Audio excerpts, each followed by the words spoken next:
The Brewhouse was created to capture and share with you the long history of the Genesee Brewery, but the brewery itself isn't half as interesting as the beer and the people who make it. Visit GeneseeBrewhouse.com.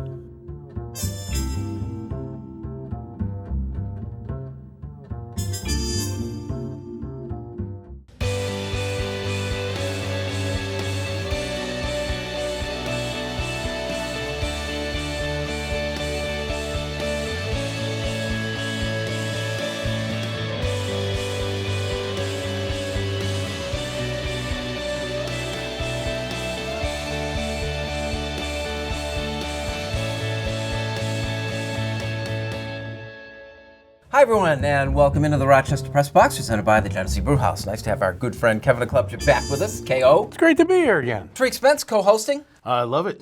Supper's going well. Pat Duffy. Heyo. And you got one of these things. Yeah, who didn't get one of these, right? Aquinas graduate, Rochester native, break room buddy, New Buffalo Bill, Jerron Jones, number 72 in your programs, number 1 in your heart. Aquinas guy, and you're saying you think you might have a shot. Well, if I'm going to be completely honest, they signed him after one of the offensive linemen got hurt the last day of camp here in Rochester. A lot of people assumed he was just a camp body. I might have been one of those people. He's moving up the depth chart. He's playing phenomenally. In fact, all of the things that Christian Wade, the British running back, has done has been off the behind of Jerron Jones. And they've released a couple of offensive linemen in the last 2 weeks, the Bills have. Jerron's been sticking. He might have something here, legit. So fingers crossed, because I spent $100 on the jersey. So come on, Jerron, let's go, buddy. Very good. Kevin, let's talk about that no-hitter we saw the other day. TJ Zoic, I guess is the guy's name. Buffalo Bisons pitching against the Rochester Red Wings. It's a neat dynamic when you're involved in something like this, and you wonder, how and when does the crowd turn in the opposition's favor? I'm sure there was a percentage, probably a large percentage that hoped somewhere along the way there'd be a hit, but there's definitely some in the crowd that I remember way back, Ron, watching Ron Guidry pitch, and he took a no-hitter into the sixth against the Twins, and I'm hoping to see one. My friends are like, "What are you, anti-Twin? You can't do that." I thought it was great. The ninth inning, I'm hoping the guy in center field makes the catch. Yeah. That was an amazing catch to preserve the no-hitter. Of all the Red Wing games to miss, my son and my wife went to that game on Monday. He had a great time. And it was not just the camaraderie and family and friends he was with, but it was just something he'd never really seen before, which is how many no-hitters can you see? And it was the Red Wings losing. But I asked him after the game, I'm like, "Did you have fun at the game?" He was like, "Yeah." And then I realized, wait a minute, it was no hit and you still had fun? He's like, "Yeah. That's how good the Red Wings are." Have you ever seen one yourself? I've never seen a no-hitter. The only time I saw one was Johan Santana, and that was on TV. Kevin, you got one? Live? Not live. No, not live. What do you think? When's it okay to root for the opposition? Okay, so it's funny. There's a roller coaster of emotions, right? Because you brought up, the sixth, Ron Guidry. If I'm in the sixth, I still want that no-hitter to go away because my team still has 3 innings to make this thing work. If you get to the 8th, you get me 1 out in the 8th, and you're still pitching a no-hitter, I'm cheering for you. Now, the game I was at, it was like 5 or 6-0 Yankees. Okay, so all right, that's fine. That one's probably over. Now, it was 1-0 for Buffalo against the Red Wings on Monday night into the 7th inning. And a game that the Wings really needed to have. Correct. So it's very tough that, all right, the home team needs to win to make the playoffs, but a little bit of history, something you don't see. But there's a funny thing about sitting through a no-hitter for the opposing team, right? Once we get to 8-1, I want this no-hitter to happen. But if somebody gets a hit off of him, I'm furious that I just sat through this whole game and didn't see a hit the whole damn time, right? If you're going to get that far with no hits in front of me, you better finish it, because if not, I hate you so much. Is there a parallel in another sport to this? No, because I don't think there's anything that compares to this individual effort of, and you got to have some luck. 15 ground balls. This isn't today's baseball where every second guy strikes out or every third guy strikes out. He struck out 3 guys. And meanwhile, for the Red Wings, they have Syracuse again and Buffalo before the end of the regular season. So they're still fighting for a position, but I can't think of anything. Maybe the closest, it's not really even close, but the closest thing I could think of would be a natural hat trick in hockey where you're cheering against someone on your own team to score a goal to try to get that natural hat trick for somebody else. Natural hat trick, 3 straight goals for the same player, just making sure. Golf, maybe. Hole in one, maybe, but it's not like you're cheering, for or against. Oh, I hope this ball bounces in. Oh. I think during the Masters, people who weren't necessarily 100% behind Tiger Woods were at that point kind of saying, okay, I can buy into this. But maybe that's the only thing. I wanted to watch him screw it up. I wanted to see a massive collapse. And I have nothing against Tiger Woods. I just wanted to see what that meltdown would look like in that kind of exposure. He had a career meltdown for a moment there. Isn't that not enough? No, but that was it. Like I wanted, like I'm an evil, Off the course and on. I'm an evil human being. I wanted him to think like, oh, I did it, and then just watch him completely collapse on the back throw. I'm sorry, I'm a bad person. An evil human being. You can't like TJ Zoik because he's a huge Tom Brady fan. Check out his Twitter. Everything is Tom Brady. It's amazing. Way to ruin a fun guy. story. Way to go. Great guy. Awesome. This is the Rochester Press Box. We're presented by the Genesee Brewhouse and Talking Buffalo Bills next.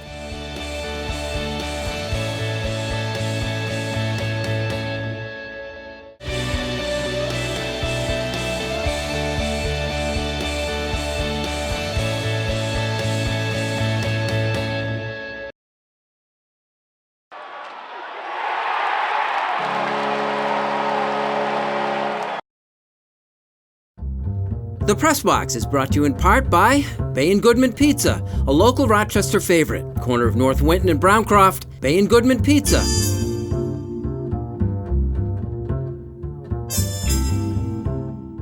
Welcome back. Thanks for joining us. This is the Rochester Press Box presented by the Genesee Brewhouse. Tariq, how excited can we get about the Buffalo Bills based on their early play in preseason games? I want to start first with preseason games. No one's playing. No one's playing any preseason games. None of the stars are playing. None of them come out. So when the Bills, who, before we get to their third preseason game, take on the Panthers and there's no one on the field, how much can you really evaluate? Duffy, you're right. Do you want me to say it now? You're right. There's nothing you can get from any of these preseason games because none of the big players are playing. Luck didn't play. You're not going to get any superstars playing. So what do I want? I would like to see, I don't know, Barkley and Wade play the next two preseason games. Call it a season and let's start from the beginning. Okay, but I mean, there is something to be gained. Listen, you wanted to look at small steps from Josh Allen. You've seen that in the first couple of preseason games, right? Especially against Carolina the other night. Yes, you're playing a defense that might be missing a couple people, but his accuracy looked much better, right? He was putting the balls in spaces. There was a ball that he threw to that tight end from the 7th round, right up the seam, on his hands in an impossible window. I really like what I see from Josh Allen. That being said, I really liked what I saw from Nate Peterman last season going to Kelvin Benjamin when they were wide open. I wondered how long it would take to get to Nate Peterman. When they were wide open. So unnecessary. Here's what I question I really wonder sometimes.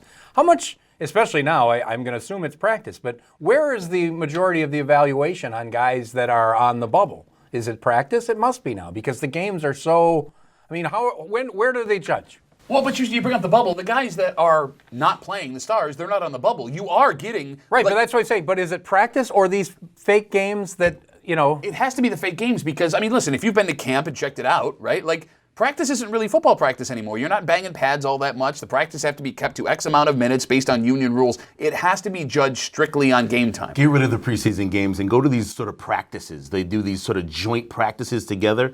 Make it free. Let fans come in and see that. I feel bad for season ticket holders who have to pay for games that they're not going to see their star players. That's the worst part. That's a lot of money put into that. So I don't know what they're going to do. Basically, you just pretend that the 8 regular season games cost more. Which is exactly what it is. Like, I got to eat. My Kimmy on the break room is getting married next week, and I got to eat my 2 preseason games. By the way, it's the 4th game, which is the worst game to go see. But I'm going to go to the stadium, and I'm going to have a couple of beers and eat a couple of hot dogs because I spent the $70. Didn't Sammy Watkins get hurt in the 4th game, his rookie year? Did he? Or 3rd or 4th, because I had to cover the game, and I remember he got hurt in the first quarter, first play, second play, whatever. But That's really the only lasting impact of the preseason, right? Is when you lose a guy. yeah. Well, no, but I mean, Nate Peterman. Sammy Watkins. Nate Peterman won that job in the preseason. There are guys that have won jobs in the preseason, kept jobs in the preseason. See? That proves how meaningless the preseason is. But here's the Nate Peterman won a job. Let's finish with Tom Brady a second time on the show today. Tom Brady kept his roster spot the year that he took over for Bledsoe because of how he performed in the preseason. But that was decades ago. But I mean, it was okay. Yes, it was. But I don't think it's that much different then than it was now. The only difference was you had fewer guys on the roster. Guys played then. They really did. The third game. Did it? The third game really was the third game. game matters now too. The third game is the game. Oh yeah, they might play like. I think you can 3 make series. or lose a spot in a preseason. Like if you do something really special, you can make. Well, then they're running. The guy, you can play your way off. The guy from London has to make it. He's got to make the team. He's done things that are special. But here's the thing. There's a complicated thing with the NFL and Europe rules where he can be on the practice squad as an extra 11th guy, and they don't have to keep him there. So I think that's going to be what he does. I mean, that would be a huge jump to go from never playing football in your life to making a 53-man NFL roster. By the way, do you see Peterman's doing it again? Yeah. Oh, I love it. I In can't wait. Oakland? Again, evil person. I hope he makes this team, because if he makes a team, he gets in, and it's going to collapse all over again. He's a went to a preseason Catholic Hall of Famer. That's what did it to me, man. If there were such a thing, Peterman, he would be a preseason Hall of Famer. Yeah, he is. We are the Rochester Press Box, presented by the Genesee Brewhouse. Like it or not, it's next.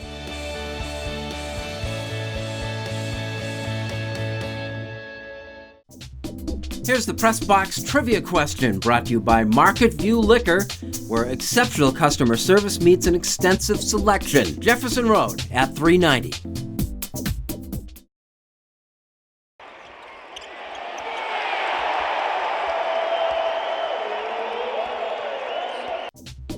Here's the Press Box trivia answer, brought to you by Market View Liquor, where exceptional customer service meets an extensive selection. Jefferson Road at 390.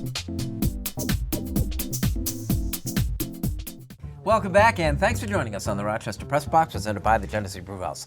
Like it or not, Antonio Brown's act. Oh, I love watching what's happening. And you know what? Part of me is becoming sympathetic, maybe because I've seen it so many times. I've got like some kind of disorder where, as a guy who plays... That's not argued. As a guy, all right, so I play very high D-level beer league hockey at the Bill Gray's Regional Iceplex. And the equipment that I have, I've had forever, right? I will not change my skates. I will not change my helmet. I won't change anything because I'm very particular about how things feel when I play sports. And I'm not playing for any money.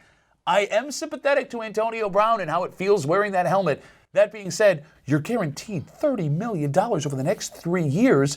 If they guaranteed me that kind of money, hell, if they gave me $50 a night to go out and play hockey, I'll wear a watermelon on my head. Let's go do this Your thing. local profile's about as high as his is nationally. Totally, If yeah. you had that issue with the hockey gear, would you make a spectacle of yourself to protest it? I feel like there might be something else going on. Like the helmet is covering for maybe his feet aren't the way that we think they are, and he's trying to cover up for that. Maybe he's not happy with something going on in the coaching staff, because we've also heard reports that he's not paying attention in meetings and that there are some issues between he and some teammates. So I don't know what the heck's going on. And you come down to like, when is the distraction more than the talent? Well, the issue here is how much did Pittsburgh have to cover up to make up for all the issues that are going on now that the Raiders, well, let's just say they're dysfunctional. They really don't know. GM says you're either all in or out. So maybe this just is bringing back the old Raiders. Yeah, I don't know. They But seem to be losing patience with him. yeah, very much so. But he's back now. Apparently, he's ready to play. But it's they're not comfortable with this. When you put it all in, all out, doesn't he? Oh, yeah, he's he doing it right does. now, yeah. Yeah. Well, he's still going to take his check. I think if the NFL is going to make Antonio Brown update his helmet, it's only fair they make the owner of the Raiders update his haircut. And on that, Kevin, like it or not, the Little League World Series. It's awesome. However, However, Yeah, I'm the negative I one. just do think some, maybe not, but the kids are all signing autographs during that big league game, which is kind of cool. But yet, do we need 12-year-olds signing autographs? I mean, is it not just a bit of a spectacle? Like, I love the little video things of their favorite thing and the teammates behind them, and it's good fun. But I just think it's been blown into this massive production. It rivals the Super Bowl almost.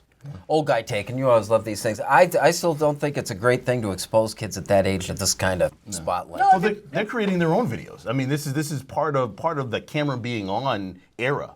The greatest thing was really those major leaguers, and they've got to do it every year. They've got to go to a Little League World Series. They've got to let these kids know, that they are, stars themselves. As you said, is it too much exposure? Yes, but remember, those players were once kids. So it's kind of like you've got to be able to recruit and let people know that baseball is still here. We still see you. You see us. And that's where we are right now, to make sure that the kids are still playing baseball. Yeah, well said. Like it or not, Carmelo Anthony does not get a job with the Los Angeles Lakers. I don't like it because I still slightly root for Carmelo, but this whole thing about, it's LeBron James's fault, it's not. Carmelo apparently has friends throughout the league. They could get him on a roster. So I don't really like this whole narrative that it's always LeBron's fault because they're friends and he didn't help him come out. I think he could end up in Brooklyn with the Nets, would be an interesting fit. For the last few years of his career. But if he doesn't end up on a team, I think it's the league that's passed him by, age-wise, and they're not tolerating any acts, and this is the way it is. I think blackballing's a little strong. It is, but he still has some ball left in him. It's just a matter of how many bridges did he burn that would say, I don't want him on my team. I'm just saying a very smart man brought that point up a couple weeks ago. Just saying. We are the Rochester Press Box, presented by the Genesee Brewhouse. Unfinished Business is next.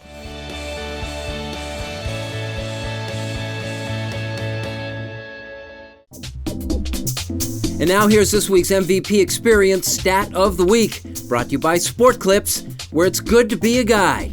No appointment ever needed.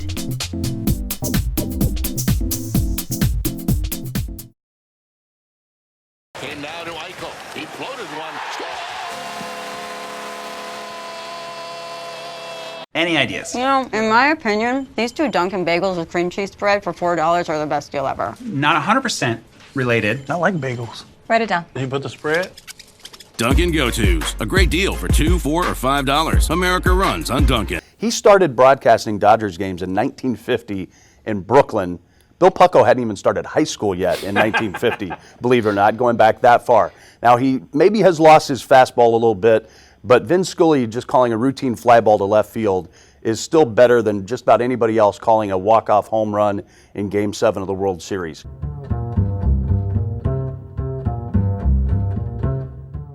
Welcome back. Thanks for joining us. We are the Rochester Press Box, presented by the Genesee Brewhouse. Unfinished Business, brought to you by Dunkin'. America runs on Dunkin'.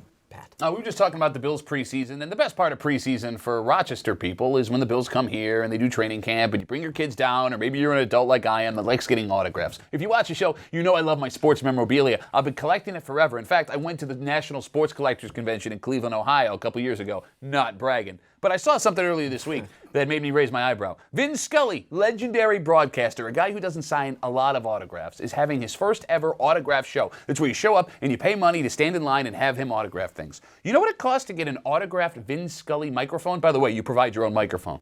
$700. If you want him to autograph a microphone, it costs $700. A jersey's like $399. Baseball's $200 something. What I'm getting at is, I think we need to appreciate the access in Western New York we have to our sports superstars, because it's nothing to be in Pittsburgh during training camp and see Bills walking around or stand along the fence or go to a Sabres game and wait outside the arena and have Jack Eichel and Jeff Skinner and, all these guys ready to sign autographs for you. There's fan fests all over the place. Hell, you can go down to Frontier Field of the Blue Cross Arena and have conversations with guys when games are over. There are negatives to living in small market sports towns, but the positives are those superstars that you see on television, they're a lot closer to you here than they would be anywhere else. Pretty cool. What's the most you ever paid for a thing? A thing? Anything. My like wife that. doesn't know, so we're going to go on to Kevin. The NFL has talked about, thank goodness, cutting back the preseason to 2 games. Long ago, it used to be 6. Oh my, and those games mattered. Like, guys played every down. Of course, they had to get in shape during preseason, so it was different. Then they cut it to 4, and it's been 4 for a couple decades, and now they want to go to 2. If they can figure out how to make it work financially by adding a wild card or adding more regular season games, whatever you got to do, do it. Please do it. Please do it. The third game of the preseason is so important. What'll they do if there's only 2? The same thing they do if there were 6 or 8. None of the games matter anyway. Get it to 2 so we can move on and enjoy our summer. Start the regular season. I remember those. I cannot believe, what would you accomplish in 6 preseason games? Well, you were barnstorming, though, too, right? You were building up the league at that point. Not in the 70s. I don't know. I wasn't around then. You were. I was. Listen to your elders. He got him to admit it. That's the greatest part is that he got him to admit it on camera. Oh, well. Go ahead, Tariq.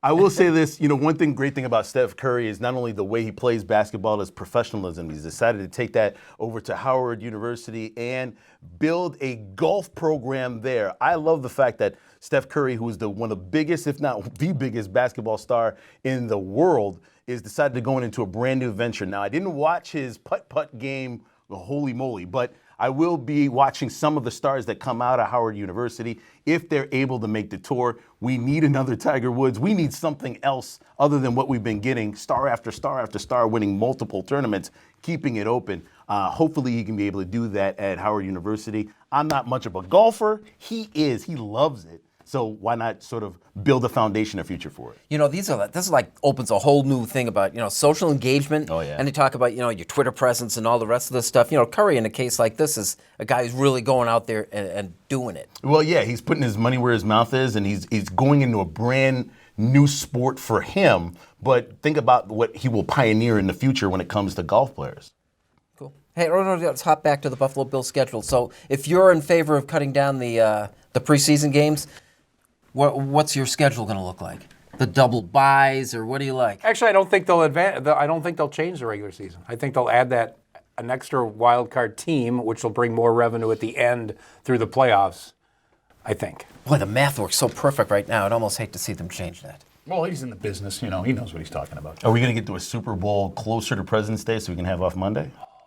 We are the Rochester Press Box, presented by the Genesee Brewhouse. Unfinished Business, brought to you by Duncan. America runs on Duncan. Kevin, great as always. Thanks, man. Great to be here. Tariq, see you next week. Looking forward to it. Pat, thank you. See you next week for the Rochester Press What Box. was